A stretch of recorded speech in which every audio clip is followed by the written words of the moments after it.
Dear students, types of functions एक important topic है। अगर आप समझते हैं कि ये सिर्फ थ्योरेटिकल पढ़ना है तो फिर आपकी ये गलतफहमी दूर होनी चाहिए। 5 फंक्शंस हैं जो बड़े इंपॉर्टेंट है और हमारी बुक का हिस्सा हैं। One to one function, onto function, bijective function, piecewise function और एब्सोल्यूट वैल्यू फंक्शन।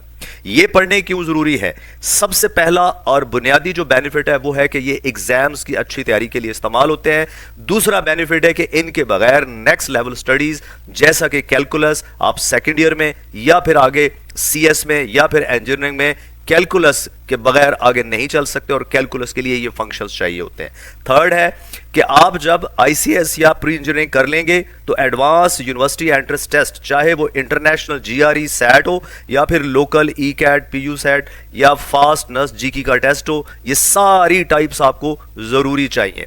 और इन तीनों चीजों से सबसे बड़ी चीज है कि प्रैक्टिकल स्किल्स, आपको पता चलेगा कि ये फंक्शंस रियल लाइफ में कहां यूज होते हैं। मैं आपको थोड़ा सा इसका इंट्रोडक्शन करवाता हूं। जैसे कि वन टू वन फंक्शन है, ये एक्चुअली यूज होता है अनएम्बिगुअस और यूनिक एलोकेशंस के लिए, स्पेशली जब आप कंप्यूटर साइंसेस में प्रोग्राम बना रहे होते हैं, आप फिजिक्स में लॉज ड्राइव कर रहे होते हैं सिचुएशंस में, और इकोनॉमिक्स में जब आप पूरी इकोनॉमी को मॉनिटर कर रहे होते हैं, रिसोर्सेज और प्रॉफिट्स और लॉस, रेवेन्यू को डील कर रहे होते हैं, तो one to one function role play करते हैं। सेकेंडली, ऑन टू फंक्शन क्या करते हैं? ये इंश्योर करते हैं कि लिस्ट में मौजूद हर टारगेट टास्क है जो है वो लाजमन होनी चाहिए, कोई टास्क जो है वो अनअटेंडेड नहीं रहनी चाहिए। जैसा कि ऑटोनॉमस सिस्टम लाइक रोबोटिक्स है, मेडिकेशन के जितने भी ये इक्विपमेंट्स हैं जो डायग्नोसिस करते हैं, वहां ऑन टू फंक्शन यूज होते हैं। बाइजेक्टिव फंक्शंस क्या करते हैं? ये इंश्योर करते हैं an exact reversible assignments like data encoding and decoding.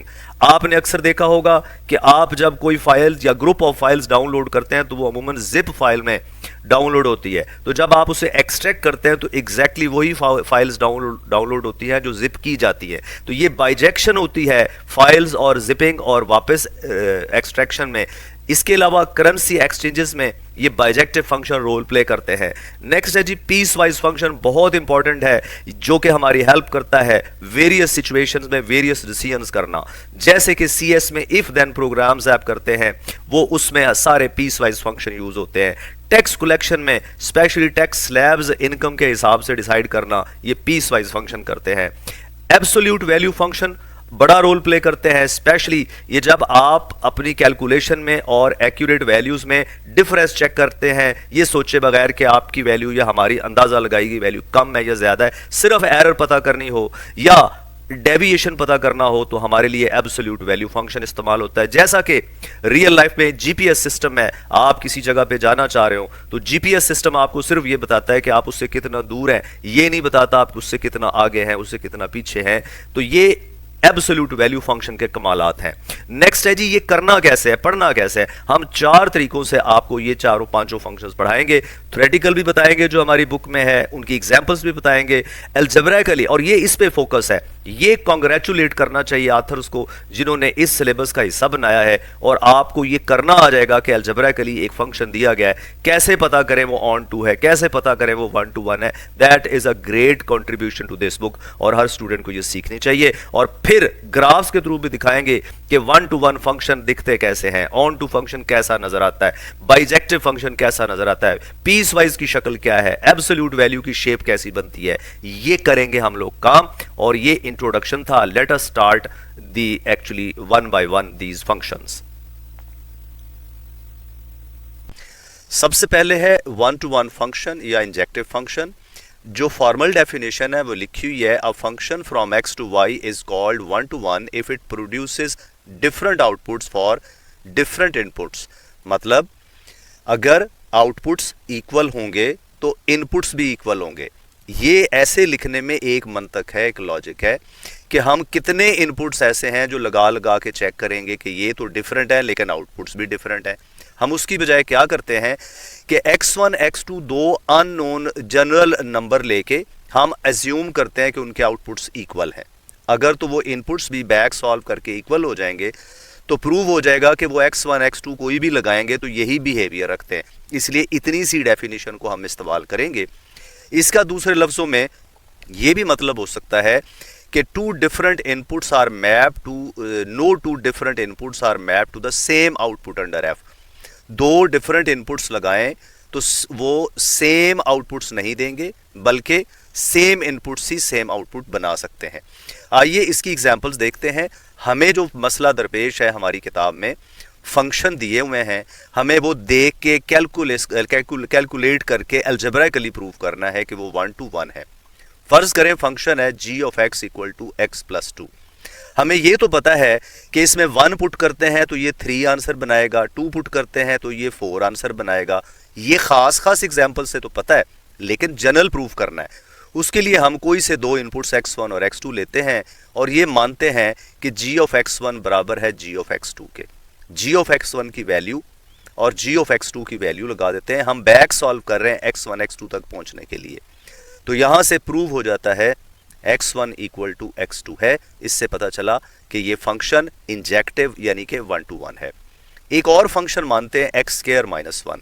इसमें भी हम जनरली प्रूव करते हैं, दो आउटपुट्स बराबर रख लेते हैं, x1 लगा के इसमें और x2 लगा के। x1 लगाएंगे तो ये बन जाएगा x1 स्क्वायर माइनस 2, और जब x2 लगाएंगे तो ये बन जाएगा x2 स्क्वायर माइनस 2। यहां से 2 दोनों तरफ से कैंसिल हो जाएगा, x1 square equal to x2 square आ जाएगा। स्क्वायर रूट लेते हैं तो x1 की वैल्यू प्लस माइनस x2 आएगी। दो केसेस बन गए। एक केस बना x1 इक्वल टू x2, ये तो ठीक है, इसका मतलब है आउटपुट्स बराबर होंगे, इनपुट्स भी बराबर होंगे। लेकिन दूसरी ब्रांच कहती है कुछ इनपुट्स ऐसे भी होंगे कि जो बराबर नहीं होंगे, मतलब 1 और -1, 2 और -2, इनके आंसर सेम होंगे। ये ब्रांच कहती है कि चूंकि ऐसे इनपुट्स मौजूद हैं जो खुद तो बराबर नहीं लेकिन आउटपुट्स बराबर हैं, इसलिए ये फंक्शन 1 to 1 नहीं है। इसको मजीद चेक कर लेते हैं। इसमें हम -1 लगाते हैं और 1 लगाते हैं, दोनों का आंसर -1 आ जाएगा। 1 का स्क्वायर -2, -1 का स्क्वायर -1। तो ये भी फंक्शन कैसा हो गया, ये दो डिफरेंट इनपुट्स का सेम आउटपुट। एक और लगा लेते हैं, 2 लगाते हैं, -2 लगाते हैं, दोनों का आंसर 2 आ गया। इससे पता चला कि ये फंक्शन इंजेक्टिव नहीं है।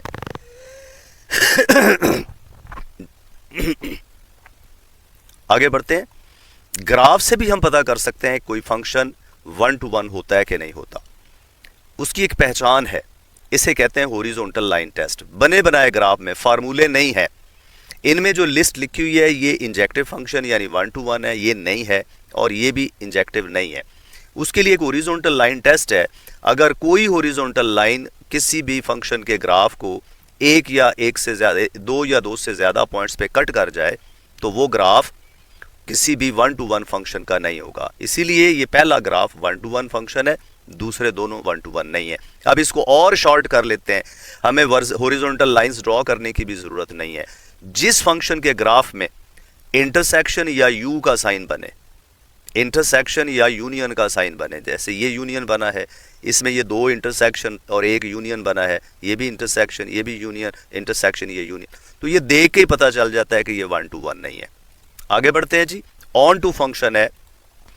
A function f from x to y is called onto or surjective function if every element of codomain is the image of at least one element of domain x, that is y के हर member के लिए यानी हर output के लिए, क्योंकि आप देखिए पहले क्वेश्चंस हम ये कर रहे थे, फंक्शन होता था, इनपुट लगाते थे, आउटपुट बनाते थे। ऑन टू के लिए हमें आउटपुट्स देखने हैं। हर आउटपुट के लिए कोई ना कोई एक इनपुट ऐसा जरूर मिलना चाहिए जो फंक्शन में लगाने से ये आउटपुट y मिलता हो। ये फॉर्मल डेफिनेशन है, इसको देखते हैं हम लोग। इट सिंपली मीन्स दैट कि इस फंक्शन की जो एक्चुअल रेंज होगी यानी आउटपुट्स का सेट होगा, वो इस सेट y का प्रॉपर सबसेट नहीं होगा, बल्कि बिल्कुल y के बराबर होगा। यानी y अगर रेंज एलिमेंट्स से बड़ा सेट होगा, यानी रेंज सारे आंसर y में आए तो सही लेकिन y बड़ा हो जाए तो वो ऑन टू नहीं होगा, और अगर बिल्कुल बराबर होंगे तो वो ऑन टू हो जाएगा। इसको हम ऐसे देखते हैं, x के अंदर 3 एलिमेंट्स हैं a और b, और ये फंक्शन f में पुट करते हैं। आंसर्स का सेट है सिर्फ 3 आंसर्स का, f of a, f of b, f of c। अब अगर ये y है तो ये रेंज ऑफ f है। अब ये फंक्शन ऑन टू हो गया, यानी ये जो y सेट है बिल्कुल उतना ही है जितने इसके आउटपुट्स का सेट है। But on the other hand यही तीन इनपुट्स किसी फंक्शन में लगाए जाएं और ये आउटपुट्स का जो सेट बने वो किसी बड़े सेट के अंदर मौजूद हो और उस बड़े सेट का नाम y हो, यानी वो अब y रेंज नहीं कहलाएगा, रेंज ये इतना सा येलो पार्ट है, लेकिन y उससे बड़ा सेट है, इसलिए ये y को कोडोमेन कहा जाएगा। तो यहां से ये वाली पहली एग्जांपल ऑन टू फंक्शन की है, लेकिन ये दूसरी example x to y onto नहीं है, x to range of f onto है। इसका हम लोग जो काम असल करेंगे चैलेंजिंग वो ये होगा कि इसमें हम फंक्शन का फार्मूला दिया गया होगा, इसको अलजेब्राइकली चेक करेंगे। ये हमारे लिए चैलेंज है। कैसे चेक करेंगे? कोई भी फंक्शन है, मान लेते हैं कि F of X equal to X कह रहा है आर से आर, वो कह रहा है कि आप ये बताइए कि अगर इसमें सारे रियल नंबर्स लगाए जाएं तो क्या ये सारे रियल नंबर्स आउटपुट के तौर पर मिलते हैं? चेक करते हैं। हम लेट कर लेते हैं कि एक आउटपुट y है जो एक्स स्क्वायर से मिलता है, हम इसे वापस x ढूंढने की कोशिश करते हैं, अंडर रूट लेते हैं तो ये अंडर रूट y आ गया। अब गड़बड़ ये हो गई, चूंकि y r से आया है, आउटपुट है, हम तवक्को कर रहे हैं कि सारे रियल नंबर्स आएंगे, अगर y नेगेटिव हो गया तो x की वैल्यू आयोटा में इमेजिनरी आ जाएगी, तो वो तो फिर x में नहीं, r में नहीं होगा। इसका मतलब है कि इसके सारे नेगेटिव रियल नंबर्स जो हैं वो आंसर नहीं आएंगे, इसलिए ये फंक्शन r पर ऑन टू नहीं है। इसको ग्राफिकली भी देख लेते हैं। ये पहला फंक्शन देखिए, इसके सारे आउटपुट्स 5 से छोटे हैं, 5 या 5 से छोटे हैं। अगर इसे लिखा जाए r टू r तो ये ऑन टू नहीं है, क्योंकि सारे रियल नंबर्स आंसर में नहीं है। लेकिन अगर इसी को लिखा जाए r to minus infinity to 5 तो फिर ये ऑन टू हो जाएगा। ये बिल्कुल ऑन टू फंक्शन है, सारे रियल नंबर्स आंसर दे रहे हैं। और ये जो है ये भी मसला है कि ये -2 से बड़े आंसर नहीं दे, छोटे आंसर नहीं दे पाएगा। r पे ये ऑन टू नहीं है, लेकिन -2 टू इन्फिनिटी ये ऑन टू फंक्शन है।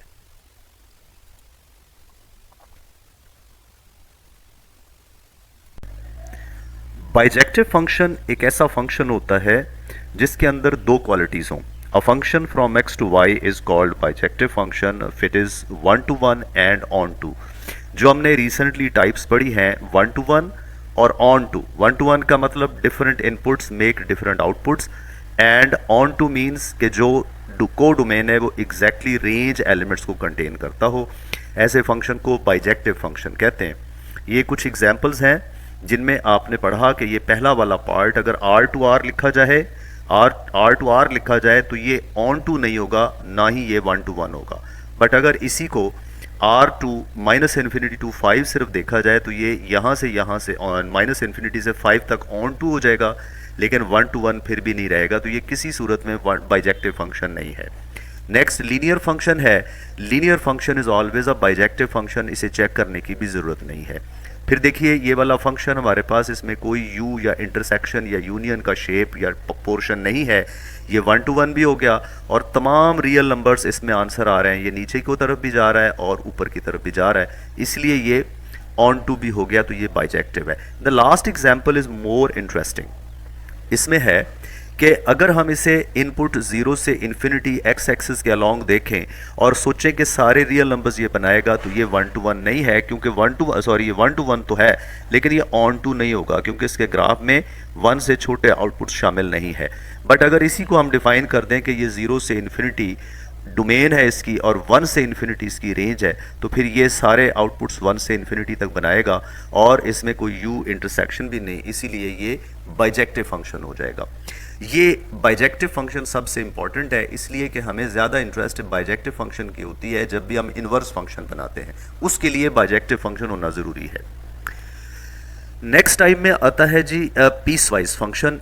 एक ऐसा फंक्शन जिसको डिफाइन करने के लिए डोमेन के वेरियस पार्ट्स के लिए डिफरेंट फार्मूलाज दिए गए हों। मतलब यूं कहें, a piecewise function is a function that is defined by different expressions और pieces over different sub intervals of its domain. यानी ईच पीस जो होता है वो डोमेन के किसी खास पार्ट पे लगता है। जैसा कि ये फंक्शन हमारी बुक में भी मौजूद है, एफ ऑफ एक्स 2x + 1 इस्तेमाल होगा अगर इनपुट्स यानी x की वैल्यू 0 से स्मॉलर हों, और f ऑफ x x² - 1 इस्तेमाल होगा अगर x की वैल्यू 0 या 0 से बड़ी हों। इसका ग्राफ 0 से लेस के लिए इनपुट्स जो हैं वो और तरह से पहली ब्रांच से बनेगा, और जो 0 से बड़े इनपुट्स हैं उसके लिए ग्राफ जो है वो दूसरी ब्रांच से बनेगा। तो ये पीसेस में ग्राफ बना हुआ है। ज़रूरी नहीं कि ये जुड़ा हुआ ना हो, ये जुड़ा हुआ भी हो सकता है, लेकिन पीसेस के लिए, वेरियस पार्ट्स के लिए, वेरियस सब इंटरवल्स के लिए फार्मूला चेंज हो जाएगा। एक और एग्जांपल है, ये भी हमारी बुक में मौजूद है, f of x g of x equal to 6x plus 7 अगर x की वैल्यूज -2 या उससे छोटी हो तो ये पहला पीस जो बनता है -2 या उससे छोटी वैल्यूज के लिए बनती है। ये इनपुट्स हम ब्रांच नंबर 1 यानी 6x प्लस 7 में लगाएंगे, इसका ग्राफ ये बन जाएगा 6x प्लस 7, ये अलग बनेगा। दूसरा पीस x की वैल्यू -2 से यानी दूसरा सब इंटरवल -2 से दाएं तरफ बड़ी वैल्यूज हैं ये वाली, और इसके लिए ये सेकंड ब्रांच यूज होगी, इसका ग्राफ ये बन जाएगा। ये हो गए पीस वाइज फंक्शन की डेफिनेशन, यानी वेरियस सब इंटरवल्स के लिए 2 या 2 से ज्यादा फार्मूले इस्तेमाल होते हों। नेक्स्ट टाइप है मॉडुलस की। मैं अब आपको पहले थोड़ा मॉडुलस समझाऊं। अगर एक function x square minus x plus -6 हो, ये क्वाड्रेटिक फंक्शन है, तो इसका ग्राफ एक यू शेप कर्व बनेगी, यूनियन शेप कर्व बनेगी। अगर मैं इसी फंक्शन के ऊपर मॉड लगा दूं तो क्या चेंज आएगा? सिर्फ इतना सा चेंज आएगा कि ये जो एक्स एक्सिस से नीचे वाला पार्ट है ये फोल्ड होके ऊपर चला जाएगा, यानी इसके नेगेटिव आउट इनपुट्स जो हैं वो पॉजिटिव आउटपुट्स में कन्वर्ट हो जाएंगे। ये है मॉड का असर कि ये एक्स एक्सिस से नीचे कोई पार्ट या पोर्शन नहीं बनने देता। Let us go to the next example. फर्ज करें इसका ग्राफ बनाते हैं। इसके भी 2 पार्ट्स हमें एक्स एक्सिस से नीचे यानी फंक्शन की नेगेटिव वैल्यूज नजर आती हैं। अगर इसका हम लोग मॉड ले लें तो सिर्फ ये 2 नीचे वाली ब्रांचेस ऊपर आ जाएंगी, तो ये मॉडुलस का काम है। इसी तरह से अगर हम एब्सोल्यूट वैल्यू फंक्शन की बात करें तो वो मैथ में स्पेसिफिक फंक्शन है। वो क्या होता है, बनता किससे है? अगर आपके पास फंक्शन हो f of x equal to x, ये आइडेंटिटी फंक्शन है, जो इनपुट है वही आउटपुट है, इसका ग्राफ हमेशा एक स्ट्रेट लाइन होती है। अगर इस पे मॉड लग जाए तो क्या होना चाहिए? आप सोचिए, अभी जो आपने पिछली 2 एग्जांपल्स में देखा कि ये जो x एक्सिस से नीचे पार्ट है ये इसी तरह से x एक्सिस से ऊपर शिफ्ट हो जाएगा लाइक दैट। ये मॉड ऑफ x का ग्राफ है। तो मॉड ऑफ x की फॉर्मल डेफिनेशन क्या है? एब्सोल्यूट वैल्यू फंक्शन की फॉर्मल डेफिनेशन क्या है? f from r to 0 to infinity, यानी इसमें सारे रियल नंबर्स लगाए जा सकते हैं एज एन इनपुट। इसकी डोमेन r है लेकिन इसकी रेंज 0 से इन्फिनिटी है। ये आंसर हमेशा पॉजिटिव देगा, नेगेटिव आंसर नहीं देगा। अब इसके पास कोई मैजिक नहीं है, ये पीस वाइज फंक्शन है असल में, स्पेशल टाइप का। इसमें जब 0 और 0 से बड़ी वैल्यूज लगाई जाएंगी तो वो सिर्फ x ही लिखेगा, उनके साथ कुछ नहीं करेगा। लेकिन जब नेगेटिव वैल्यूज लगाई जाएंगी तो उन्हें नेगेटिव से मल्टीप्लाई कर देगा। यूं समझिए कि नेगेटिव इनपुट्स के लिए ये नेगेटिव है और पॉजिटिव के लिए ये पॉजिटिव है। नेगेटिव से मल्टीप्लाई करेगा नेगेटिव आउटपुट्स को और पॉजिटिव को एज इट इज रखेगा, इसीलिए ये आंसर एंड में हमेशा पॉजिटिव देता है। इसका ग्राफ हमेशा वी शेप का बनेगा, जो भी मॉडुलस फंक्शन हम डिफाइन कर रहे हैं as a mod of X. इसकी छोटी सी एग्जांपल्स हैं। इसमें अगर 5 लगाया जाए तो मॉड ऑफ 5, चूंकि 5 पॉजिटिव है, ये पॉजिटिव 5 ही रहेगा अकॉर्डिंग टू डेफिनेशन। अगर इसमें 0 लगाया जाए तो अकॉर्डिंग टू डेफिनेशन 0 के लिए भी एज इट इज आंसर लिखेंगे। लेकिन अगर इसमें नेगेटिव इनपुट जैसे कि -2 है वो लगाया जाए तो ये मॉड कैसे इसे प्लस में बनाएगा? 1 माइनस और से मल्टीप्लाई कर देगा तो आंसर 2 हो जाएगा। This is complete description of absolute value function.